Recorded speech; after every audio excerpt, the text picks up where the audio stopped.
Good morning, people. It's Sunday still. I ain't made it up to the shower yet, but I will in a minute because I got to go to church. No, I don't got to go to church. I want to go to church. It's my happy place. Okay. I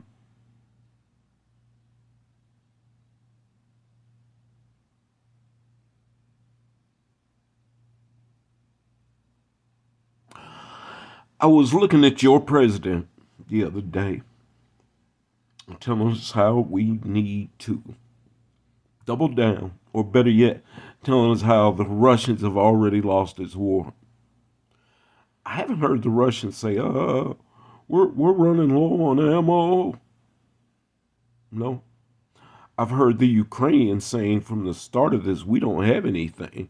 So everything we're going to fight with, someone else is going to have to give to us. And good old Joe Robinette Biden stepped up and started passing out weapons. But shouldn't surprise you. Left left how many millions, billions of dollars in Afghanistan worth of weapons? Ain't no telling. So now we're breaking bread with these racist, fascist Ukrainians. And what are we getting for it? Nothing. They're burning through something like 1,400 artillery shells a day. Excuse me. We, I had those numbers backwards. They are burning, yeah, that is right. They're burning through 1,400 shells a day. America can only produce about 1,400 a month. It requires a great deal of specialized equipment to build artillery shells. Those shells are not built by our government, they are built by private industry. And in fact, the casings for the shells are poured in one state. The explosives for the shells are made in another state and poured yet in a third state. The fuses are made in a fourth state, and this is all assembled somewhere. It takes quite a bit of time to build a 155 millimeter artillery shell, and it takes quite a bit of money and equipment to do it. And guess what? Private industry are the ones who build them. And they're not going to ramp up, buy, and build a bunch of new machinery just to take care of the fucking Ukrainians. So, what does that mean for us? That means that we're going to be short. Now, I remember, I do know that Joey, Joey Biden, is now giving cluster munitions because he says we're out of artillery shells. So let me read between the lines and tell you what I think that means. What that means is he's already given out all the extras we had. This is the old stuff that was probably produced in the 60s. Uh, and I say old stuff, and that's not that old, but in the 60s we were still producing, not as heavily as we were uh, in the 40s and 50s. However, we still had massive stockpiles. You might think we used a lot of that World War II munitions in Vietnam, but we didn't. I mean, we used a lot, but we didn't use it all. America had produced so much during the Second World War, and it did not really ramp down that production until probably 50, 51, and then it found itself in Korea. So, so we had plenty of stockpiles. Well, what they have done is they've burned through all of the stuff that they felt like they could just, everything that they felt like they didn't just absolutely have to have.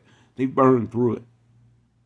Now they're giving them cluster munitions, and they're probably giving them cluster munitions that were built 40 years ago, 30 years ago, old stuff that's going to have a whole lot of duds in the canisters. So if there's 100 bomblets in a canister, you're probably going what they, because I watched it the other day. The usual dud rate is 7%. They're predicting that these old canisters, because they're old weapons, are going to have a dud rate of somewhere between 16 and 20%, which means, again, if you drop 100 bombs, only 84 of them are going to go off as prescribed. The rest of them are going to lay there in the dirt, waiting for civilians to kick them, thinking that they're a toy or a ball or something, and then go off. Or for some kid to pick them up and then go off. That's exactly what's going to happen, and America's not going to take any of the blame for it, but it will, in fact, be our fault. What is our national interest in the Ukraine? I just want to know, because I can't figure it out. I do know that in 2014, the Ukrainians started lobbing 60 millimeter mortars into the predominantly Russian parts of the Ukraine. And that eventually the Russians got tired of that shit and stepped in 2018 and sent their version of Blackwater. And personally, I can tell you their response was pretty tame. Imagine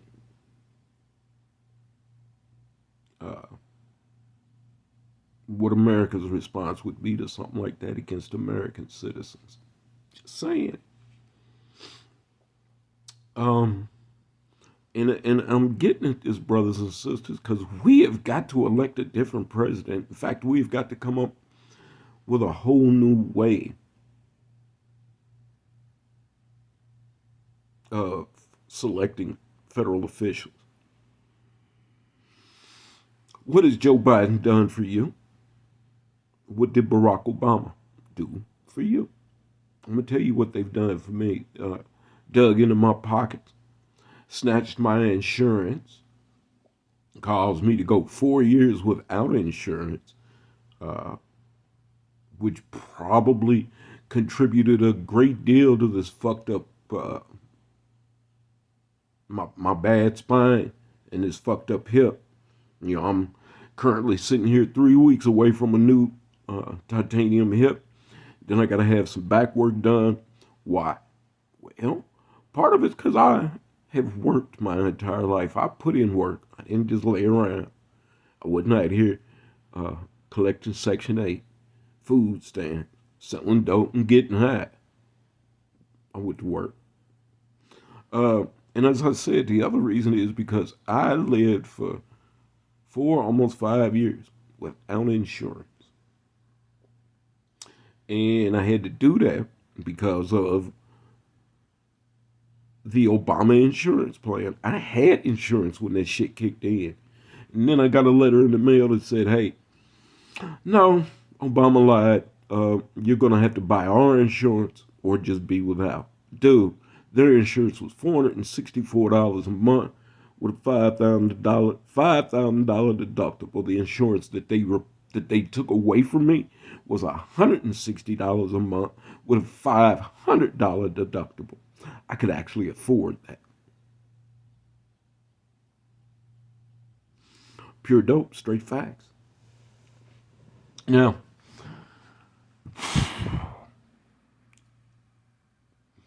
people, black, white, red, brown, young, old, we have got to stop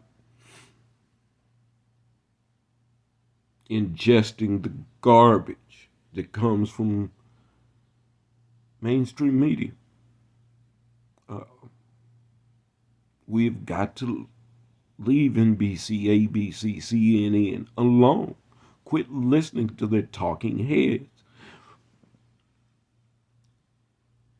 We get the very same spin on every story, regardless of the news network.